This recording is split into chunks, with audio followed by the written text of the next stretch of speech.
The world around us is teeming with invisible forces and movements. We experience them constantly, from the gentle breeze rustling through leaves to the powerful thrust of a rocket launching into space. These forces, with their distinct magnitudes and directions, are best described using the language of vectors. Imagine a game of tug-of-war. Two teams pull on a rope, each applying force in opposite directions. The strength of each team's pull and the direction they pull in determine the outcome of the game. This simple example highlights the core concepts of vectors, magnitude and direction. Vectors are mathematical tools that encapsulate both the strength and direction of a quantity. They're represented graphically as arrows, where the length of the arrow signifies the magnitude and the arrowhead points in the direction of the vector. From the movement of planets to the flow of electricity, vectors underpin our understanding of the physical world. Vectors are particularly crucial in the field of aviation. Pilots rely heavily on vector principles to navigate their aircraft safely and efficiently. Imagine an airplane flying through the air. The plane's own engine provides a force, propelling it forward at a certain speed and in a specific direction. This force is a vector. However, the plane doesn't exist in isolation. The wind, another force, also acts upon it. The wind's speed and direction can either assist or hinder the plane's progress. To accurately determine the plane's actual path, pilots use vectors to add the plane's velocity vector to the wind's velocity vector. This resultant vector represents the plane's true velocity relative to the ground. This process, known as vector addition, is fundamental to aviation.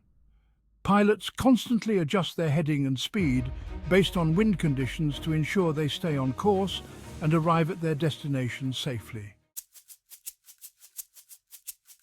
In the realm of vectors, we encounter two main types, free vectors and position vectors.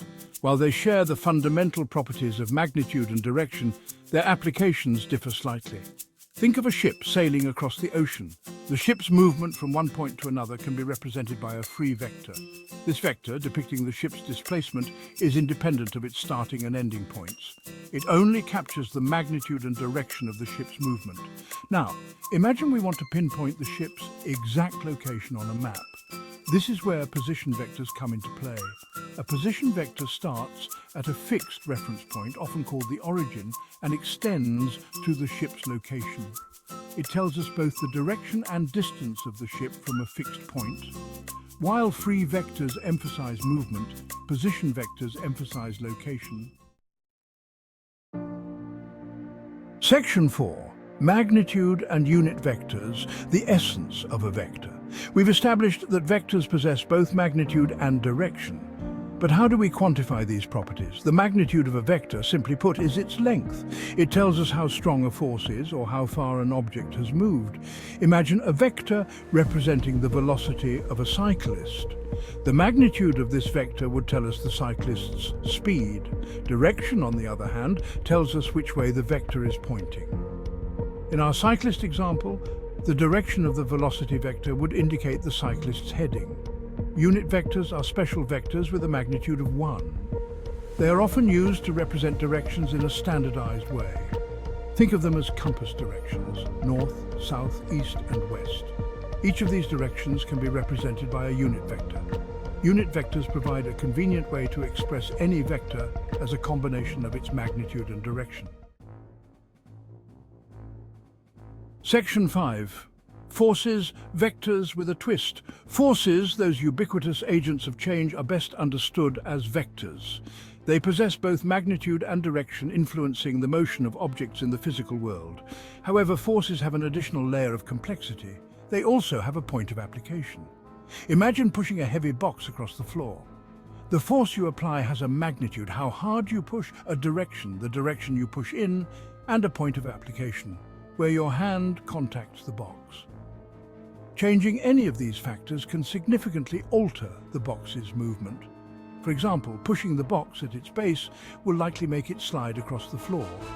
Pushing it near the top, with the same force and direction, might cause it to tip over instead. This highlights the importance of considering the point of application when analyzing forces. Section 6. Adding and subtracting vectors. A geometric dance. Vectors, unlike simple numbers, don't add or subtract in a straightforward manner.